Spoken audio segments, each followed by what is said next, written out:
আসসালামু আলাইকুম। কৃষি গুচ্ছের দ্বিতীয় পর্যায়ের যে অপেক্ষমান তালিকা প্রকাশ করেছে, অর্থাৎ ১০,০০০ জন শিক্ষার্থীকে আবার নতুন করে সাবজেক্ট এবং বিশ্ববিদ্যালয় চয়েসের জন্য ডাকা হয়েছে। তাদের ক্ষেত্রে হচ্ছে অনেকেই কনফিউশনে আছো যে আমরা সাবজেক্ট এবং হচ্ছে বিশ্ববিদ্যালয় কিভাবে চয়েস করব। সো আমি আজকের ভিডিওতে মূলত এটা নিয়ে কথা বলবো যে বিশ্ববিদ্যালয় এবং ফ্যাকাল্টি এটা হচ্ছে আমরা কিভাবে চয়েস করব। তো এখন এখানে ২ টা কথা। একটা কথা হচ্ছে যে কৃষি গুচ্ছের ক্ষেত্রে তোমার একই সাথে বিশ্ববিদ্যালয় এবং সাবজেক্ট ২ টাই কিন্তু চয়েস করতে হবে।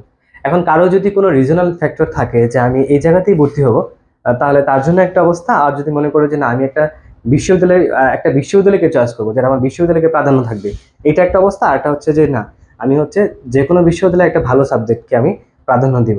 তো এই ২টা মিলিয়ে হচ্ছে আজকের ভিডিওটা সম্পূর্ণরূপে দেখবা।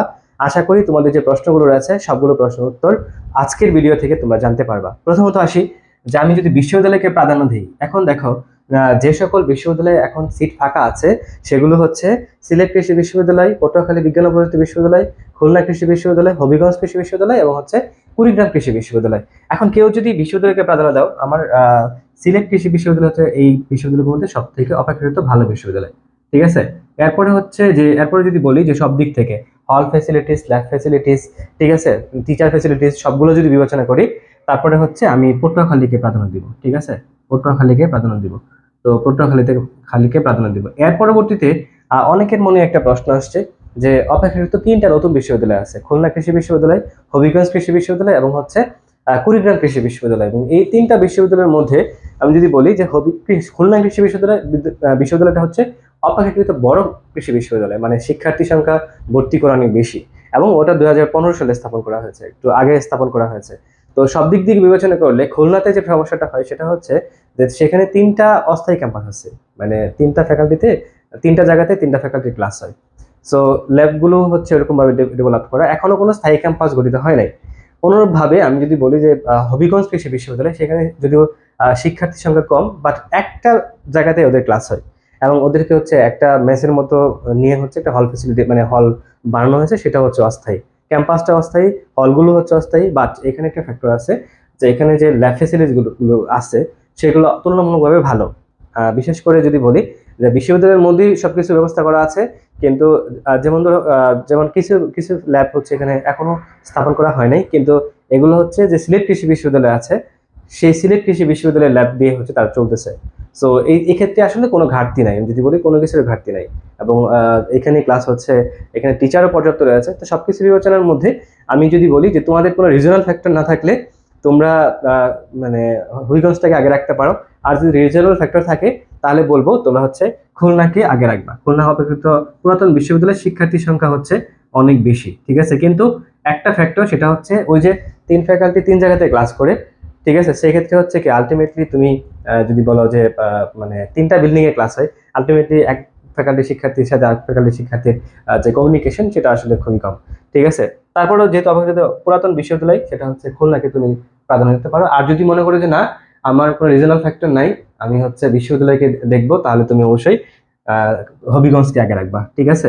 তারপর হচ্ছে হবিগঞ্জ কৃষি বিশ্ববিদ্যালয়, হবিগঞ্জ কৃষি বিশ্ববিদ্যালয়, হবিগঞ্জ কৃষি বিশ্ববিদ্যালয় এবং এরপরে হচ্ছে কুড়িগ্রাম কৃষি বিশ্ববিদ্যালয়। ঠিক আছে। কুড়িগ্রাম কৃষি বিশ্ববিদ্যালয়, কুড়িগ্রাম কৃষি বিশ্ববিদ্যালয়। সো এই হচ্ছে তুমি বিশ্ববিদ্যালয়কে যদি প্রাধান্য দাও তাহলে এইভাবে তুমি স্থাপন করতে পারো। আর যদি বলো যে না আমি হচ্ছে ফ্যাকাল্টিকে প্রাধান্য দিব, ফ্যাকাল্টির ক্ষেত্রে বিষয়টা সেটা হচ্ছে যে এগুলোর মধ্যে সব থেকে ভালো যেটা, সেটা হচ্ছে এগ্রিকালচার অথবা হচ্ছে তোমার কি এগ্রিকালচার অথবা ডিবিএম। ঠিক আছে। কালচার অথবা কি বলতো ডিবিএম, যার যেটা ভালো লাগে।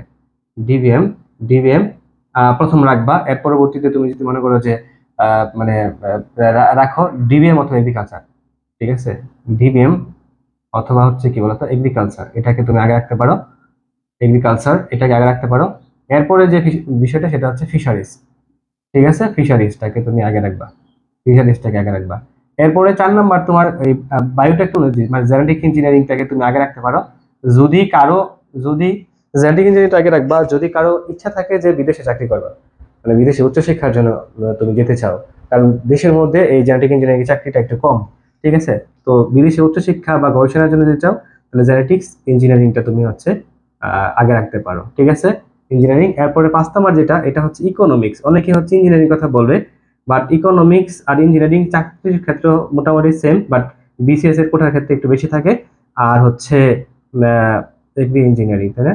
Agri engineering. আর ইঞ্জিনিয়ারিং ক্ষেত্রে একটা সুবিধা হচ্ছে যে ডিপার্টমেন্ট অফ এগ্রিকালচারাল এক্সটেনশন, এই জায়গাটাতে হচ্ছে এদের জব একটু বেশি, বুঝছো?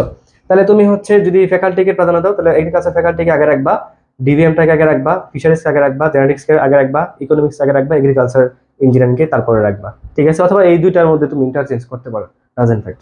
এখন আসো এগ্রিকালচারে কিভাবে দিবা, তাহলে দেখো, তাহলে তুমি যেভাবে সাবজেক্টে দিবা, যেমন ধরো এগ্রিকালচার যখন দিবা তখন হচ্ছে প্রথমে হচ্ছে সিলেট কৃষির এগ্রিকালচার আগে দিবা, ঠিক আছে? সিলেট কৃষি এগ্রিকালচার আগে দিবা।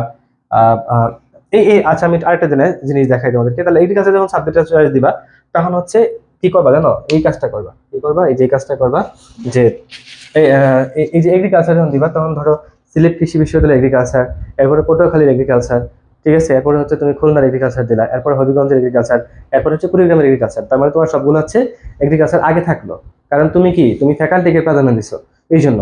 এরপরে তুমি যদি ডিভিএমটা দাও, তাহলে সিলেটের এগ্রিকালচার, তারপর হচ্ছে পটুয়াখালীর, মানে এই যে যে সিরিয়ালটা আছে, প্রথমে তুমি দিবা কি বলতো, এগ্রিকালচার যখন দিবা তখন হচ্ছে বা ডিভিএম দিবা তখন হচ্ছে সিলেটের এগ্রিকালচার দিলা, পটুয়াখালী এগ্রিকালচার দিলা, খুলনার এগ্রিকালচার দিলা, হবিগঞ্জের এগ্রিকালচার দিলা, ঠিক আছে? এরপর হচ্ছে কুড়িগ্রামের এগ্রিকালচার দিলা, বুঝছো? এই এগ্রিকালচার দেওয়া শেষ হলো।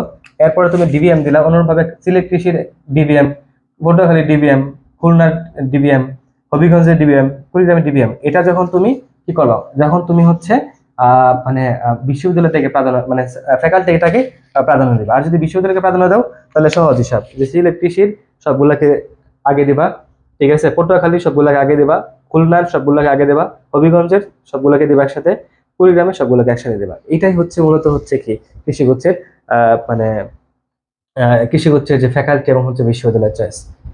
এখন এই জায়গাতে আবার আরেক কিছু বিষয় আমি একটু তোমাদের ক্ষেত্রে কথা বলতে চাই। সেটা হচ্ছে, প্রথম যে কথা সেটা হচ্ছে যে এই জায়গাগুলোতে টিউশন ফেসিলিটিস কেমন?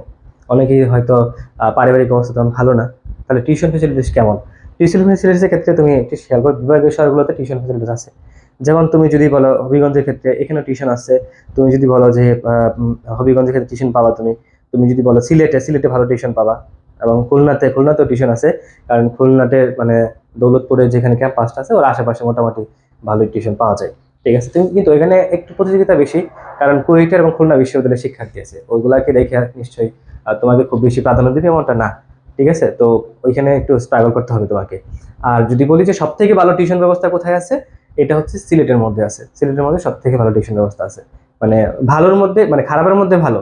একবারে যে পাওয়া যায় এরকমটা না, তুমি যদি চেষ্টা করো তাহলে এখানে মোটামুটি একটা ভালো টিউশন ব্যবস্থা পাইতে পারো, বা আশেপাশে আর কি, দূরে যেতে হবে না, এরকম একটা বিষয় আর কি, ঠিক আছে? সো এই হচ্ছে মানে দ্বিতীয় ধাপের যে সাবজেক্ট এবং বিশ্ববিদ্যালয়ের চয়েস। যদি কোনো কনফিউশন থাকে, যদি কোনো বিষয় বুঝতে অসুবিধা হয়, কিংবা তোমাদের কোনো জানতে চাওয়া থাকে, তোমরা কমেন্টসে জানাতে পারো।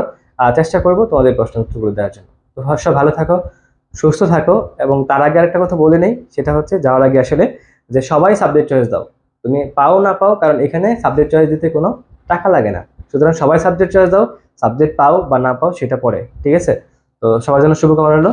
আল্লাহ হাফেজ।